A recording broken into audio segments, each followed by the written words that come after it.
मी जेव्हा सांगेल तेव्हा ते स्टेप फॉलो करायचे. तर आपल्याला आज एक MongoDB नावाचं सॉफ्टवेअर इन्स्टॉल करायचं.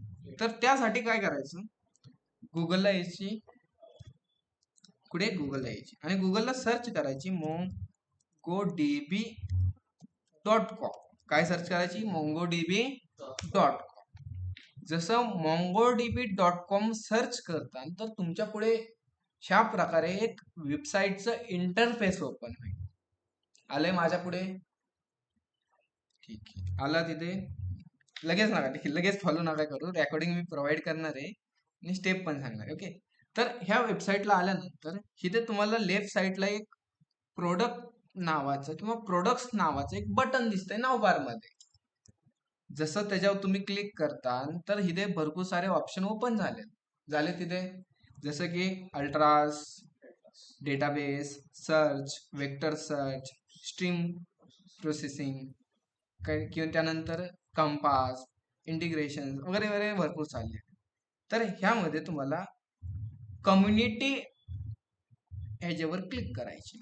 जस्ट मी त्याच्यावर क्लिक केलं क्लिक, लगेच तुम्ही नका करू, मी डबल एकदा सांगणार आहे. तर तुम्ही अशा पेजला डायरेक्टली ओपन होता किंवा रिडायरेक्ट होता. मग ह्या पेजला आल्यानंतर तुम्हाला इथे डबल एक फीचर्स नावाचं नावबार मध्ये काहीतरी दिसतंय. ओके, तर तुम्ही ह्या फीचर्स नावाच्या ह्याच्यावर क्लिक करायचं, म्हणजे क्लिक करायची. तर तुम्ही ह्या पेजला रिडायरेक्ट होता किंवा तुमच्या पुढे असं इंटरफेस ओपन होईल. झाला इंटरफेस ओपन, थोडंसं स्क्रोल करायचे, स्क्रोल करायची आणि इथे डाउनलोड कम्युनिटी, तर ह्याच्यावर क्लिक करायची, बटनावर डाउनलोड कम्युनिटीवर केलं तर तुम्ही ह्या पेजला रिडायरेक्ट होता. रिडायरेक्ट झालात तर तुम्ही थोडंसं स्क्रोल करायची. तर इथे मला पहिल्यांदाच एक बटन दिसलंय डाउनलोड. त्या डाउनलोड नावाच्या बटनावर क्लिक करायची. जसं मी त्या डाउनलोड नावाच्या बटनावर क्लिक करतोय तर माझ्या PC मध्ये 764 MB ची एक फाईल किंवा EXE फाईल काय होते डाउनलोडला पडेल. वेट करू आपण थोडंसं. आय थिंक माझं नेटवर्क स्लो असेल. नेटवर्कच नाहीये ना, नेटवर्कच गेलंय का?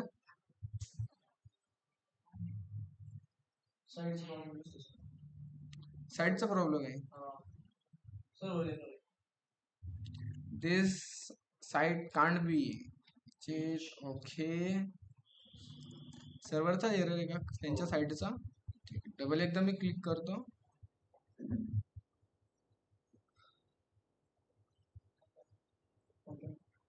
तर तो सर्व्हरचा एरर नाही, तर माझ्या PC मध्ये 700 नाही 858 MB ची एक EXE किंवा फाईल काय होती इथे डाउनलोडला पडली. तुम्ही पण ही फाईल डाउनलोडला टाका ऑनलाईन मध्ये, मी तुम्हाला डायरेक्टली ती URL शेअर करतो.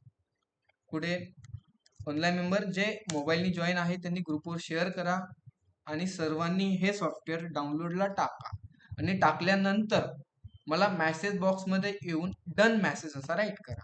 फास्ट चालतंय, ठीक आहे. तर माझं सॉफ्टवेअर इन्स्टॉल झालंय. ओके, माझं सॉफ्टवेअर इन्स्टॉल झालंय. तर ह्याच्या पुढची मी स्टेप सांगतो जस्ट. ओके, तर सॉफ्टवेअर इन्स्टॉल झाल्यानंतर ते कुठे जाणार आहे, इकडे लक्ष द्या, ऑनलाईन मध्ये स्क्रीनकडे लक्ष द्या. मिस पार्ट झाला तर नाही समजणार परत. तर डाउनलोड झाल्यानंतर तुमच्या डाउनलोड फोल्डरमध्ये ह्या प्रकारे एक फाईल येईल.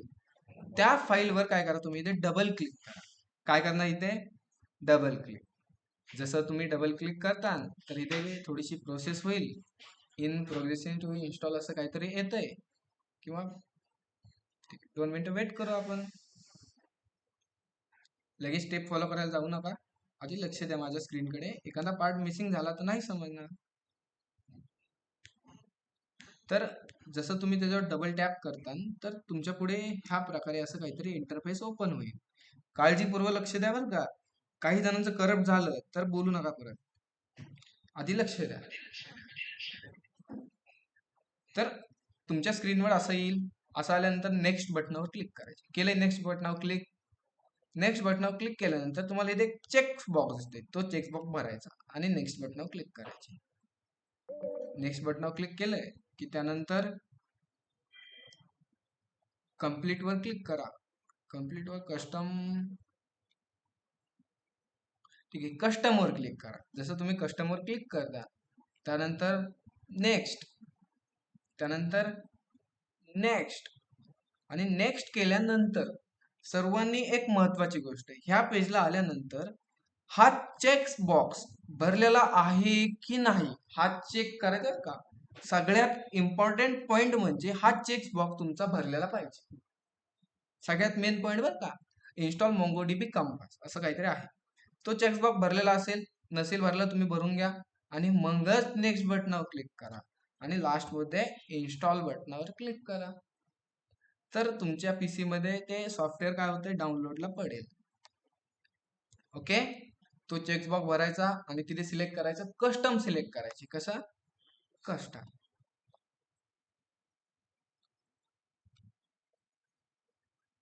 ठीक आहे ऑनलाईन मेंबर. स्क्रीन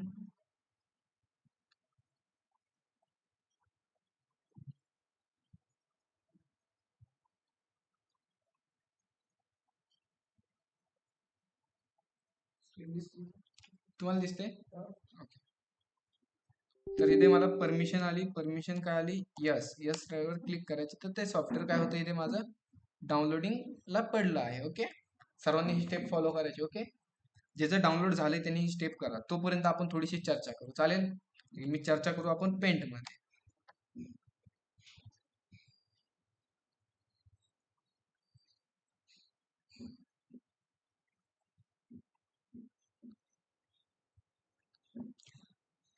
ठीक आहे, आता सॉफ्टवेअर बद्दल समजलंय तुम्हाला, कसं डाउनलोड करायची आणि चेकबॉक्स कसं भरायचा. आता आपण त्या मोंगोडीबी बद्दल थोडीशी चर्चा करू. जसं की आतापर्यंत आपण पाहत आलो कोणता डेटाबेस, MySQL. मग जो MySQL डेटाबेस आहे त्यामध्ये माईक चालू नाहीये, आवाज येतोय ना. ठीक आहे ऑनलाईन मेंबर, आवाज येत नसेल बिंदास मला माईक चालू करून बोला बरं का. ठीक आहे, तर आतापर्यंत आपण MySQL हा एक डेटाबेस पाहत आलो आणि त्या डेटाबेस मध्ये डेटा कसा स्टोअर होतो, कसा होतो की एका टेबल फॉर्मॅटमध्ये. म्हणजे जसं की एक्झाम्पल घेतलं आपण, तर MySQL जो डेटाबेस आहे त्या डेटाबेसमध्ये असा एक टेबल असतो आणि त्या टेबलमध्ये काही कॉलम असतात आणि काही असतात रो असतात. म्हणजे MySQL मध्ये जो डेटा स्टोअर होतो तो होतो एका रो आणि कॉलम फॉर्मॅटमध्ये. बरोबर, ठीक आहे. मग आता आपण पाहणार आहे एक MongoDB डेटाबेस. कोणता, MongoDB. जसं की मी त्याबद्दल पण थोडस बोलतो इथे. MongoDB हा एक काय डेटाबेस आहे. जसं की MySQL हा डेटाबेस एका टेबल फॉर्मॅट मध्ये डेटा स्टोअर करतो, म्हणजे रो आणि कॉलम मध्ये. आणि जो MongoDB आहे तो MongoDB डेटा स्टोअर करतो जेसन फॉर्मॅट मध्ये. कसा करतो data store, Jason format. Jason format म्हणजे काय की कर्ली ब्रॅकेट माहिती ना तुम्हाला, असं काहीतरी एक जेसन फॉर्मॅट असतो. ओके, मी इथे राईट करतो वरती. कसा डेटा स्टोअर करतो, जेसन फॉर्मॅट.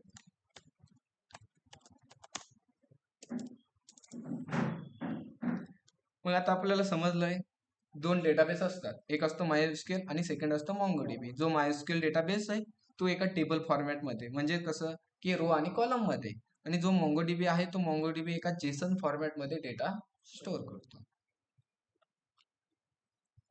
आता जेसन म्हणजे काय माहिती आहे कोणाला, जेसन म्हणजे? ऑनलाईन मध्ये बोलू शकता बरं का, माईक चालू करून बोलला, प्रॉब्लेम नाहीये मला. तर जेसन म्हणजे जावास्क्रिप्ट ऑब्जेक्ट नोटेशन.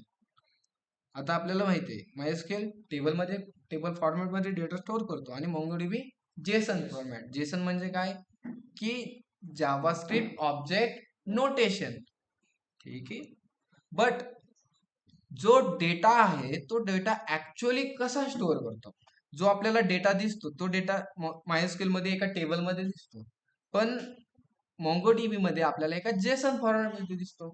दिसतो कसा, जेसन फॉर्मॅट मध्ये. जेसन म्हणजे जावास्क्रिप्ट ऑब्जेक्ट नोटेशन.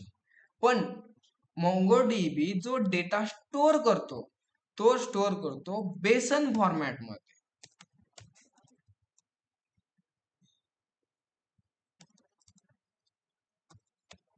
सर आम्ही आतापर्यंत जेसन ऐकलंय, पण हे बेसन म्हणजे काय? ते बेसन का वडापाव बनवतात, भजे बनवतात, ते बेसन नाही बरं का.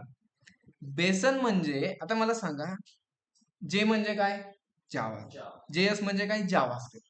ओ म्हणजे ऑब्जेक्ट आणि एन म्हणजे नोटेशन. मग मला हे सांगा, सन म्हणजे काय आहे? ठीक आहे. ऑन म्हणजे काय? Object notation. मग बी म्हणजे काय? Binary JavaScript object notation. BSON म्हणजे काय? Binary JavaScript object notation. म्हणजे जो MongoDB मध्ये जो डेटा स्टोअर होतो तो जेसन फॉर्मॅट मध्ये आपल्याला दिसतो. कसा होतो? जेसन फॉर्मॅट मध्ये दिसतो. म्हणजे असा कर्ली ब्रॅकेट मध्ये ओपन आणि क्लोज, आणि त्याच्यामध्ये असा काहीतरी डेटा आपल्याला शो होतो. बट जो ऍक्च्युअली डेटा स्टोअर होतो तो बेसन फॉर्मॅट मध्ये होतो. आणि बेसन म्हणजे काय? की बायनरी जावास्क्रिप्ट ऑब्जेक्ट नोटेशन. आता बायनरी म्हणजे काय? आता माहिती, बायनरी म्हणजे माहिती तुम्हाला?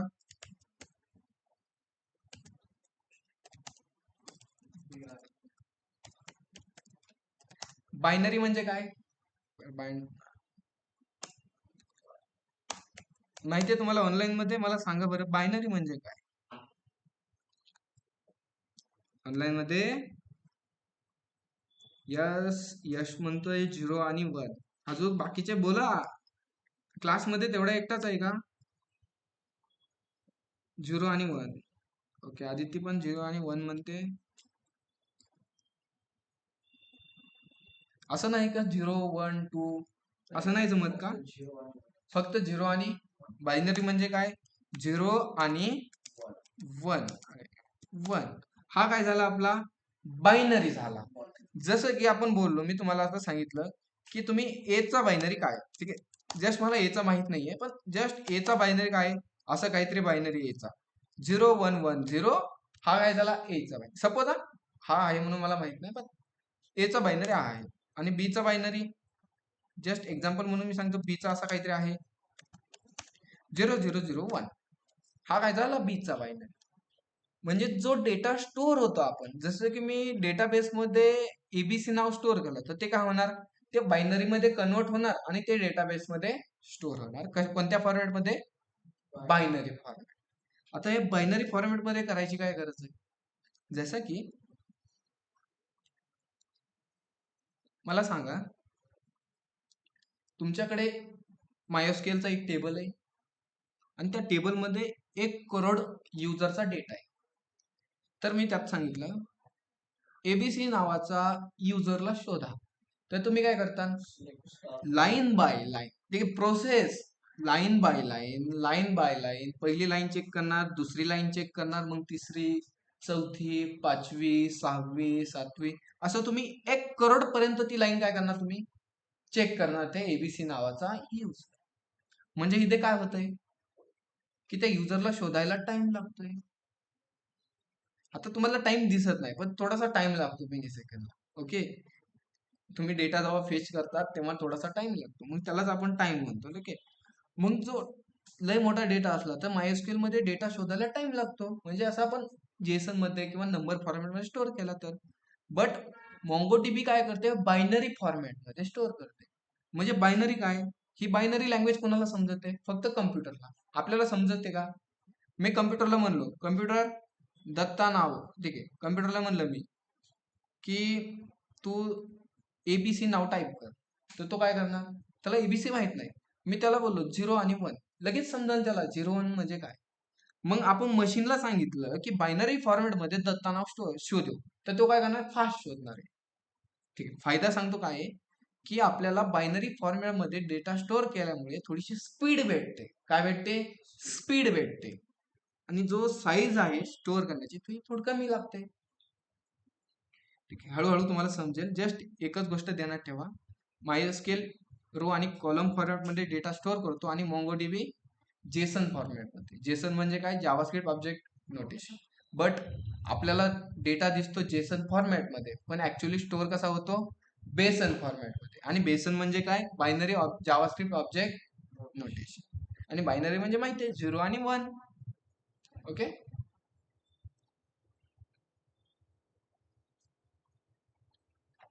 ठीक आहे. तर माझं सॉफ्टवेअर डाउनलोड झालंय का मी चेक करतो. अरे टाइम लागतो भरपूर. ठिकाणी प्रोसेस चालू आहे माझी. ऑनलाईन मध्ये तुमचं कुठं आलंय? ठीक आहे, असं काहीतरी दिसतंय मला, डाउनलोडिंग पडलंय.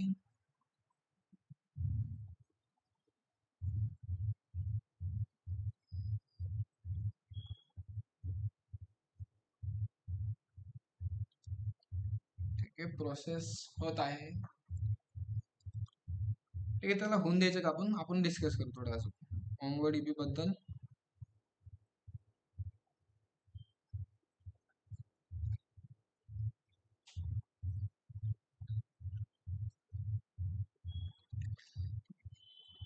अरे माझं सॉफ्टवेअर डाउनलोड झालंय. ओके, माझं झालंय. आणि सॉफ्टवेअर डाउनलोड झाल्यानंतर माझ्या पुढे असा काहीतरी इंटरफेस ओपन होईल. ओके, आणि ह्या इंटरफेसचा फोटो काढायचा आणि मला सर्वांनी, ठीक आहे, ज्याचं होईल कम्प्लीट त्याने फक्त मला ते फोटो ग्रुपवर शेअर करा. ठीक आहे, कोणतं असं सॉफ्टवेअर दिसेल तुम्हाला. असं नाही दिसलं तर काय करायचं, जस्ट तुमचं जे काही विंडोचं सर्च बार आहे त्या सर्च बार मध्ये जा आणि तिथे सर्च करा MongoDB कंपास. आलं इथे MongoDB कंपास, आणि त्या सॉफ्टवेअरला असं ओपन करा.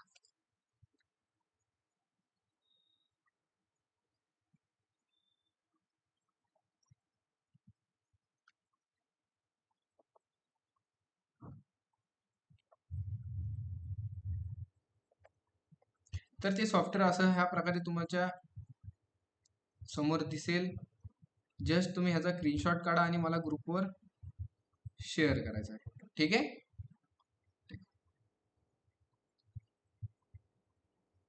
ठीक आहे, तो बद्दल अजून आपण डिस्कस करू असं मला. काय झालं? ठीक आहे, टाका तुम्ही फोटो, झाला असेल तर टाकू शकता, ग्रुपवर शेअर करा. ओके, तर अजून आपण थोडं बघू तोपर्यंत आपलं डाउनलोड होतंय तुमचं. तर इथे आपण बघा, समजलंय MySQL आणि MongoDB हा दोन्ही काय डेटाबेस आहे. MySQL मध्ये रो आणि कॉलम मध्ये, आणि MongoDB मध्ये जेसन फॉर्मॅट. ह्या प्रकारे असा काहीतरी डेटा स्टोअर होतो. ठीक आहे, त्यानंतर जे तुमचं सॉफ्टवेअर डाउनलोड झालं असेल, ठीक आहे, घ्यायची कंटिन्यू. ठीक आहे, 2 मिनिट फक्त मी एकदा बघतो. सॉफ्टवेअर ओपन केल्यानंतर तुमच्या पुढे असा काहीतरी इंटरफेस ओपन होईल. ओपन झाल्यानंतर इथे बघा काय काय दिसतंय तुम्हाला. तर सर मला इथे दिसतंय लेफ्ट साईडला काहीतरी भरपूर सारे ऑप्शन दिसतात. मध्ये मला एक चित्र दिसतंय, आणि इथे मला दिसतंय वेलकम टू MongoDB कंपास आहे. त्यानंतर to get started connect to extending server or असं काहीतरी दिसतंय. आणि त्यानंतर इथे एक बटन दिसतंय ऍड न्यू कनेक्शन. काय दिसतंय इथे?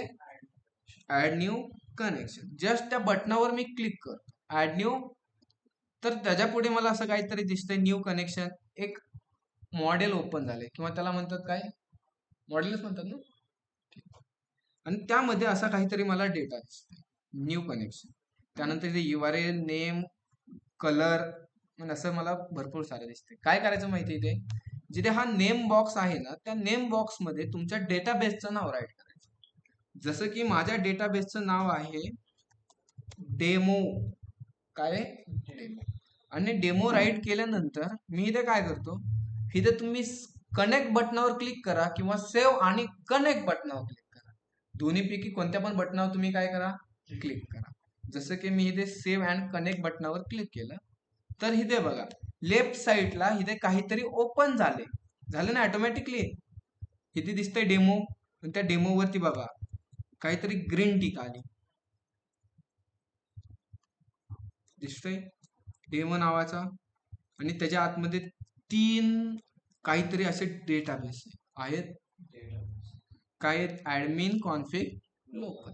हे तुमचे बाय डिफॉल्ट असतील. काय असतील? By default. तर त्यानंतर काय करायची, की ते तुम्हाला एक प्लस नावाचं बटन दिसतंय. काय दिसतंय? प्लस दिसतंय. आणि त्या प्लस नावाच्या बटनावर क्लिक करा. अरे ना, प्लस कुठं दिसतंय मी ते पण तुम्हाला दाखवतो आता. बघा डेमोच्या पुढे एक रिफ्रेशचं आयकॉन दिसतंय, त्याच्यासमोर प्लसचं बटन दिसतंय, त्यानंतर एक टर्मिनल दिसतंय आणि एक 3 डॉट दिसतंय. मग तिथे तुम्हाला जे प्लस बटन दिसतंय ना, त्या प्लस बटनावर क्लिक करायचं. तर प्लस बटनावर क्लिक केल्यानंतर क्रिएट डेटाबेस असं आलंय आणि इथे डेटाबेस नेम आणि इथे आलंय कलेक्शन नेम. मग डेटाबेस नेम मी काय देतो माहितीये की डेमो 0.1 माझा डेटाबेसचं नाव आणि इथे कलेक्शन. आता कलेक्शन म्हणजे काय, जसं की तुम्ही MySQL मध्ये एक डेटाबेस बनवतात आणि त्या डेटाबेसच्या आतमध्ये टेबल बनवतात. मग त्याच प्रकारे MongoDB मध्ये टेबल नसतात, इकडे काय असतात, कलेक्शन असतात. जसं की मी इथे एक डेटाबेस टाकलाय आणि डेटाबेस नेम टाकलाय आणि त्या डेटाबेसच्या आतमध्ये काय करेल, टेबल बनव. जसं की टेबल नेम म्हणजेच काय, कलेक्शन, आणि कलेक्शन म्हणजेच काय, टेबल. मग जसं की एक टेबल बनवतो युजर नावाचा आणि इथे मला बटन दिसेल क्रिएट डेटाबेस. जसं मी त्या क्रिएट डेटाबेस बटनावर क्लिक केलं तर माझ्या पुढे ह्या प्रकारे काहीतरी इंटरफेस ओपन आलाय. झाला इथे पक्का. ऑनलाईन मध्ये तुमचं सॉफ्टवेअर डाउनलोड, मी रेकॉर्डिंग पण